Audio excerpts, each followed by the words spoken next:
Every year, Daniel's family displayed Christmas cards across the mantel. Most were from neighbors or distant relatives.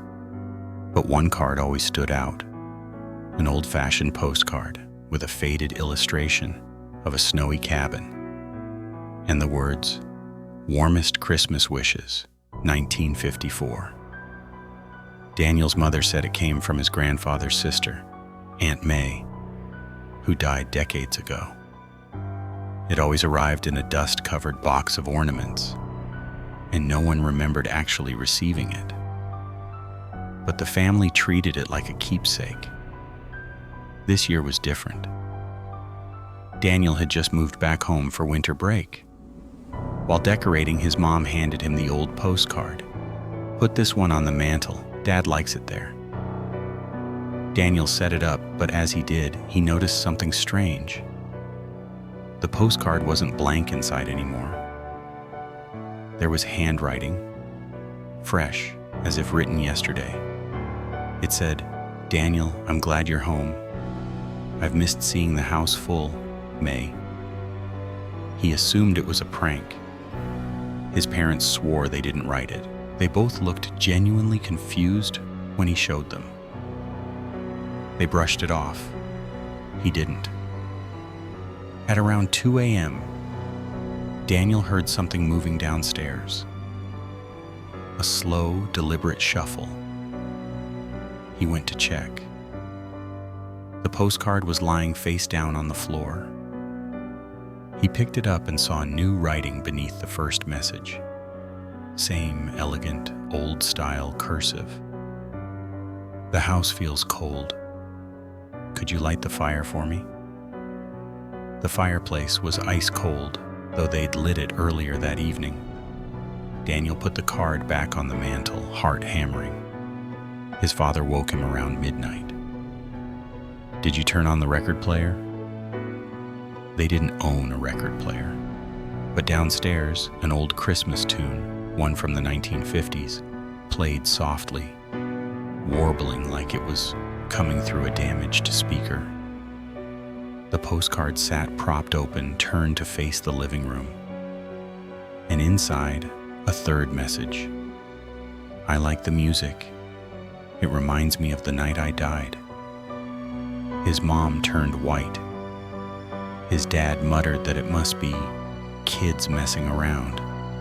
But the front door was locked, the windows closed, the alarm untouched. By now, everyone was on edge. Daniel didn't want to touch the card again. But when he checked the mantel before going to bed, he saw the final message waiting for him. "Don't leave tonight. I want to see you open your gifts in the morning." There was no mistaking it. The handwriting was growing shakier, like the hand writing it was trembling. That night, Daniel dreamt of a woman standing at the foot of his bed, gray dress, thin arms, cold eyes. She didn't speak, but she kept reaching out, fingertips just inches from his face. He woke up gasping. The house was dead silent, except the record player, now louder, was playing that same old song. Christmas morning. When the family came downstairs, the postcard was gone. They'd say they eventually found it tucked inside the Christmas tree branches, as if placed gently between the needles. It was blank again. Every message vanished, except for one new line written on the back. "Thank you for staying. I'll see you next Christmas." They boxed the card up with the ornaments later that day. They never talked about it again. But next year, when Daniel's mom opened the ornament box, the postcard was already waiting on top. And this time it said, "Welcome home."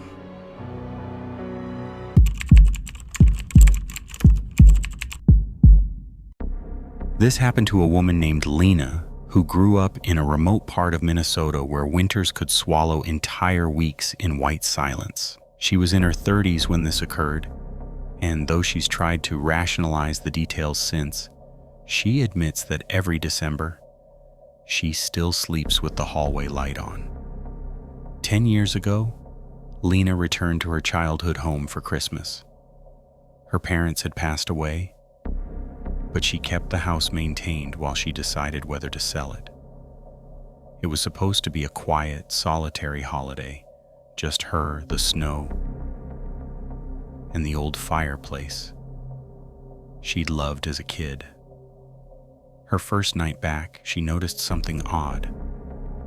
Outside, near the tree line behind the backyard, long, narrow footprints trailed across the snow.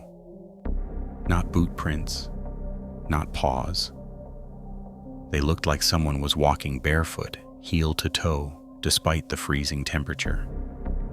She told herself it was just the warped shape of melted snow or the wind, but something about them felt deliberate, as if the person had walked slowly, almost carefully. The next night, she heard knocking, not on the front door. On the back door, the one facing the tree line, 3 taps, slow, even.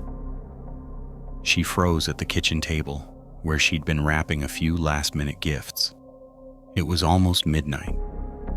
No one lived nearby, and no one would walk miles through the snow for a prank. After a minute of silence, she convinced herself she imagined it. Old houses make sounds. Wind pushes branches. She tried to keep her mind steady. Then the knocking came again.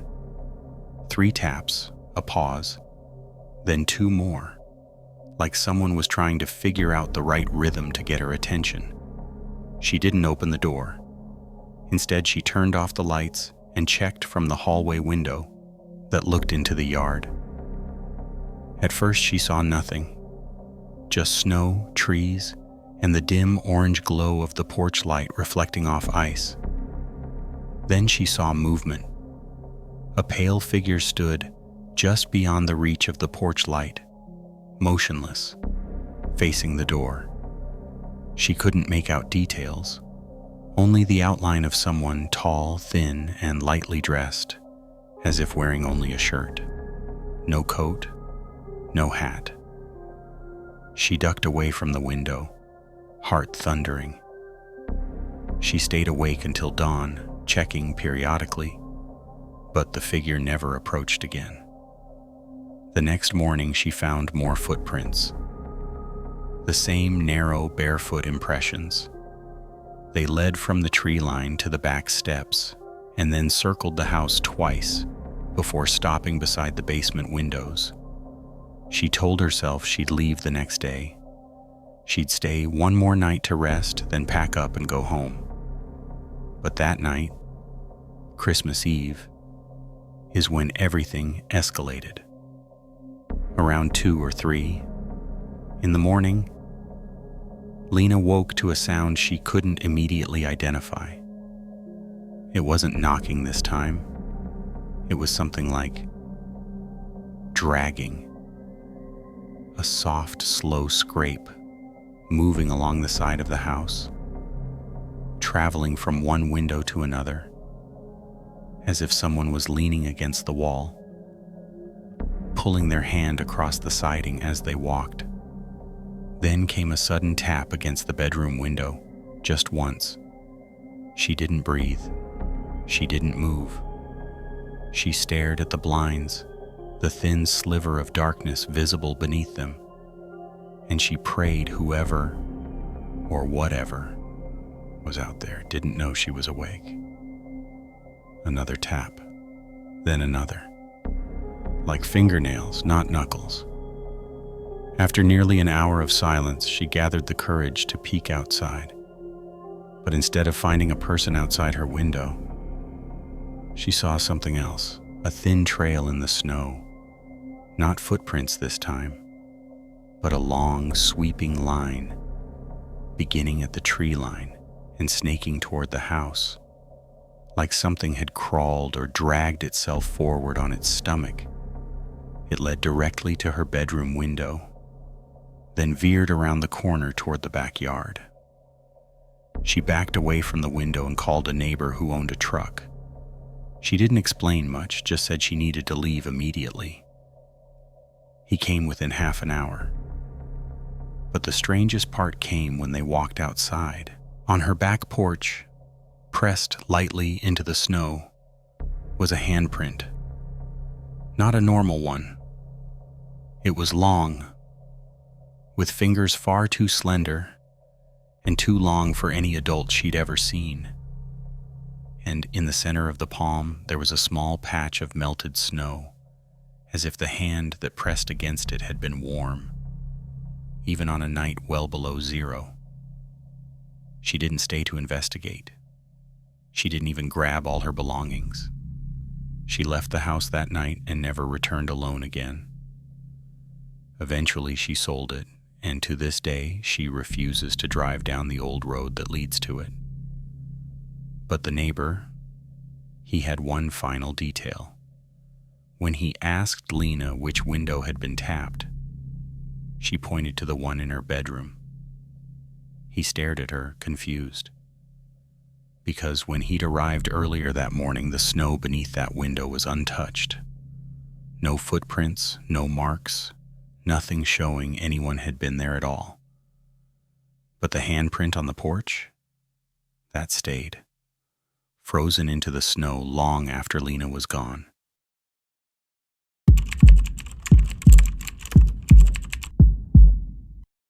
This story comes from a man named Evan, who grew up in Ohio and never believed in ghosts before this happened.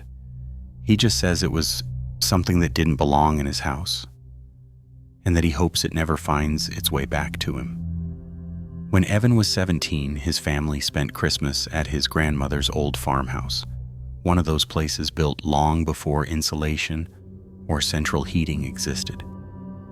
The kind of house where you can hear footsteps that aren't anyone's, just the wood shifting in the cold. He'd visited plenty of times as a kid, but that winter was the first time he was old enough to stay in the attic bedroom alone. His grandmother insisted on keeping the house exactly as it had been when she was young. That included a tall, antique hallway mirror on the second floor. It was framed in black wood, with carvings that almost resembled twisted vines. Evan had always hated passing it. He didn't know why. It just made him uneasy, like someone was standing behind him every time he walked by. To a strange sound. Not knocking, not footsteps, more like a whispering breeze, except it was coming from inside the house, somewhere below him. He sat up and listened. Eventually it stopped. He chalked it up to the old windows. The next morning, his grandmother acted oddly distant. She asked him if he'd slept all right, but she did it in a way that felt off, almost like she was hoping he wouldn't say anything strange happened. When he did mention the sound, her face went pale, then she covered it with a forced smile and said, "Old houses make noises." That night, Evan had trouble sleeping. The sound returned, but louder this time, still like a breeze, except it carried a rhythm, almost like someone breathing slowly while walking. He heard the floorboards creak in the hallway downstairs, one step at a time. He stayed in bed, eyes squeezed shut, until the house fell quiet again. The next morning, he noticed something peculiar. The hallway mirror had fogged over, not like condensation from the house being warm. There were frost patterns on the glass, little spirals and branching shapes like tiny frozen roots. His grandmother wiped it off quickly when she saw him looking, muttering something about the drafty windows. Except the rest of the hallway was warm. By Christmas Eve, Evan was convinced something was wrong. The house didn't feel empty at night. It felt watched. Every time he passed the mirror, he caught the faintest suggestion of movement in it. Nothing clear, just the sense that someone was standing slightly behind him, out of frame. He woke to the sound of something metallic clattering onto the attic floor. When he turned on the lamp, he saw the source. The old latch on his attic door had fallen off. It hadn't broken. It hadn't loosened. It looked as if someone had removed it quietly, then dropped it. He grabbed his phone flashlight and crept downstairs. The hallway was pitch black except for a faint glow coming from the mirror. When he got closer, he realized it wasn't glowing. It was simply reflecting light from somewhere else in the house, light that shouldn't have been there. He stopped a few feet in front of the mirror, too scared to walk past it. And that's when he saw something move behind his reflection. It was a man. Not a clear man. More like a tall, shadowy figure, standing just far enough behind him so his face was swallowed in darkness. The figure leaned slightly forward, as if trying to look around Evan's shoulder. Evan froze. He couldn't breathe. He didn't want to turn around. Every instinct he had screamed that if he turned, he'd see it in the real hallway, not just the reflection. The figure lifted a hand, long fingers, too long. The hand pressed against the back of Evan's reflected shoulder, though Evan felt nothing physically. But watching that dark hand rest on the image of his shoulder, seeing the slight indentation on his shirt in the reflection, that woke him. He ran. Not up the stairs, not toward the attic. He bolted for the living room and locked himself in, staying awake until morning light seeped through the curtains. When his grandmother found him at dawn, she didn't scold him or ask why he was downstairs. He nodded. She closed her eyes and whispered something he couldn't make out, then told him to pack his bags. They left that morning. She sold it the next spring. But 2 years later, shortly after she passed away, Evan received one of her belongings through the estate. Something unexpected. Wrapped carefully in 2 layers of old fabric was the hallway mirror. His parents had no idea why she'd insisted he be the one to inherit it. It arrived dusty, but when Evan wiped the glass clear, his breath hitched.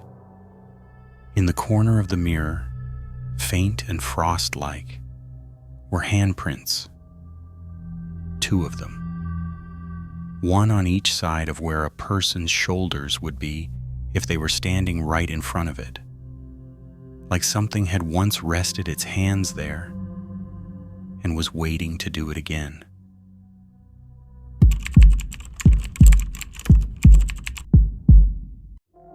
This story comes from a woman named Marissa, who used to work night shifts at a rural emergency call center in Colorado. She was in her mid-20s when this took place, and she insists everything she experienced happened exactly as she remembers it, though even she struggles to explain it. On Christmas week, the call center was unusually quiet. Snowstorms had shut down most of the roads around the county, and people were staying home, keeping fires lit and cars parked. During her shift, operators were allowed to take short breaks outside as long as they stayed near the building. The lot was small, surrounded on 3 sides by forest. The only other structure nearby was a long abandoned cabin half a mile up a hill known as Cedar Ridge, where local kids used to dare each other to explore. On Christmas Eve, Marissa stepped outside for air. clouds had thinned just enough for moonlight to brighten the snow. As she stood on the walkway, she noticed something strange. Tiny flickers of light in the trees, far up on Cedar Ridge. They were faint, like someone walking with a lantern or a phone flashlight. But the movement was too smooth, gliding between the trees instead of bobbing with footsteps. She stared for a long minute before dismissing it as headlights reflecting off ice somewhere distant. But she couldn't shake the feeling that she was being watched. The next night, Christmas Eve turning into Christmas Day, Marissa went outside again. This time the flicker appeared immediately, higher up the ridge, brighter. Then it split into 2 lights, then 3, drifting between the tree trunks in slow, deliberate arcs. She tried to rationalize it. Campers, kids, hunters. But no one hiked that ridge in the winter. Not in the pitch black. Not with temperatures dropping below freezing. As she watched, one of the lights paused behind a tree, almost hiding. Another drifted lower, closer to the ridge's base. She felt an instinctive chill that had nothing to do with the weather, and she retreated inside sooner than usual. On Christmas morning, she told her supervisor. He shrugged it off, but another operator overheard her. A local, he told her not to worry, but suggested gently that she avoid looking at the ridge at night. When she asked why, he just said, "People used to see things up there." He refused to elaborate. That night, the last night she ever worked a holiday shift, things escalated. "Hey, ma'am." The snow was falling again, quiet and soft. She almost turned back inside right away, but curiosity pulled her eyes toward the ridge. The lights were there. Only this time, they weren't drifting. They were lined up. A row of glowing white orbs, 8, maybe 9 of them, spaced evenly across the tree line, all hovering at the same height, not moving, not flickering, just watching. Then, as she stared, the center light began to descend the ridge, not walk, descend, smooth, straight, like it was being lowered on an invisible string. The others followed, one after another, until the entire row was gliding silently down the snowy hillside toward the call center. Marissa felt her breath leave her lungs. She backed up until she bumped into the building's door. She reached behind her blindly, fingers scrambling for the handle. She never took her eyes off the lights. They were getting closer, moving in a slow, steady line, spacing perfectly maintained. No footsteps, no sound, just the faintest hum in the air, like something electrical warming up. She managed to get the door open and slipped inside. She shut it, locked it, then killed the lobby lights so she could look through the front windows without being seen. The ridge was still visible through the snowfall, but the lights were gone. No drifting, no gliding, nothing. She stayed at the window for 10 minutes, shaking, waiting for them to reappear. They never did. She told her supervisor again, who checked the security cameras out of obligation. The outdoor footage showed only snow and darkness, nothing else. As far as the cameras were concerned, Marissa had been the only thing moving anywhere near the building that night. She didn't feel like arguing. She finished her shift inside, never setting foot outdoors again. 2 months later, after the storms melted enough for the mountain road to open, a ranger visited the abandoned cabin on Cedar Ridge. He found something odd behind it, a large stretch of ground flattened perfectly smooth, too smooth for snowdrifts or fallen branches, like something heavy had landed and pressed the snow down from above. Marissa didn't hear about that until years later, long after she'd left the job. She only knows one thing for certain. She never saw the lights again. But every Christmas Eve since, when the world gets quiet and the night gets too still, she thinks about them, hanging in a perfect watching line just above the trees, waiting to come down the ridge again.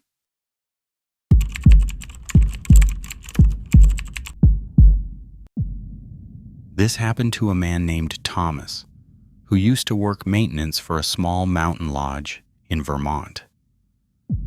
The place wasn't fancy, just a worn wooden building tucked deep in the woods, known mostly to skiers and hikers who preferred isolation. Thomas worked there for 5 winters and says that what happened on his final Christmas Eve still keeps him from spending holidays anywhere near snow. That winter had been brutal. A storm was coming in, the kind that buried cars and cut the lodge off from the nearest town for days. By Christmas Eve, only 3 guests remained, all older couples who insisted they were used to storms like this. Thomas was on overnight watch, making sure pipes didn't freeze and the generator stayed alive. Around midnight, he stepped outside to clear the emergency exit path. Snow was falling lightly, almost peacefully, and the woods felt muffled and distant. That's when he heard it, singing, not loud, not cheerful. A soft, wavering song drifting from somewhere in the trees. But the voices sounded wrong. Too many of them. Too close together, yet faint, like they were singing through thick fabric or from inside a closed room. He assumed the guests were playing a radio upstairs, except when he checked, the lodge was completely silent. Every door was closed. Everyone was asleep. When he stepped back outside, the singing grew clearer.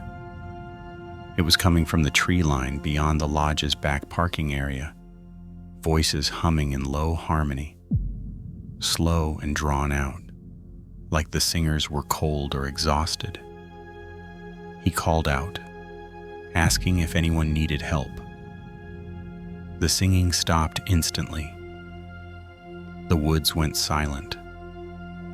Thomas went back inside, shaken but determined to finish his shift.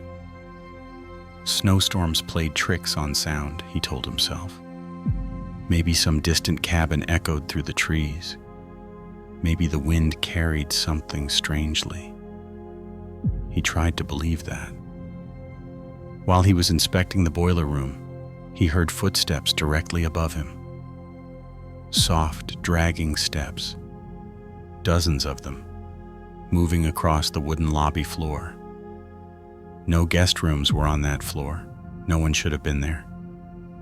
He climbed the stairs quickly and found the lobby dark and empty, except for the front door. It was wide open. Snow blew in, covering the carpet, cold enough to make his eyes water. He moved to shut it, then froze. There were footprints in the snow, bare footprints, hundreds of them, small, like they belonged to children. They trailed from the doorway into the lobby, circling the front desk, looping by the fireplace, then disappearing toward the hallway mirrors. None of the prints led out of the lodge. They only came in. Thomas forced himself to follow the trail. It led to a large wall mirror, an antique piece the lodge's owner was proud of. The footprints stopped right at its base, pressed together tightly, as if a crowd had huddled there. The mirror's surface was fogged over as if warm breath had touched it. His stomach dropped. The footprints, the singing, none of it made sense. He backed away slowly. That's when, from somewhere behind the lodge, the singing started again. Not distant, not muffled, inside. Soft voices humming Silent Night from the dark hallway behind him.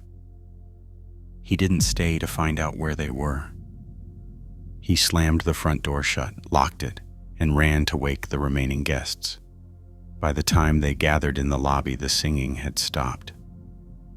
The footprints were still there, but the message on the mirror was gone, replaced by clean glass. No one slept the rest of the night. When the storm lifted 2 days later, the guests checked out early. Thomas quit the lodge at the end of the season. He says the worst part wasn't the footprints or the singing. It was something he discovered later, while talking to a local who'd lived in the area his whole life. The lodge, decades before it became a winter getaway, had been a children's hospital. One winter, the heating system failed during a blizzard. Over a dozen children passed away in the cold before anyone reached them. And according to the old records, the children's ward had been located in the very room now used as the lodge lobby, where Thomas heard the footsteps, where the footprints appeared, where the mirror fogged up from breath that shouldn't exist. He still avoids Vermont, and he doesn't listen to Christmas carols anymore. He says it sounds too much like the voices waiting out in the snow.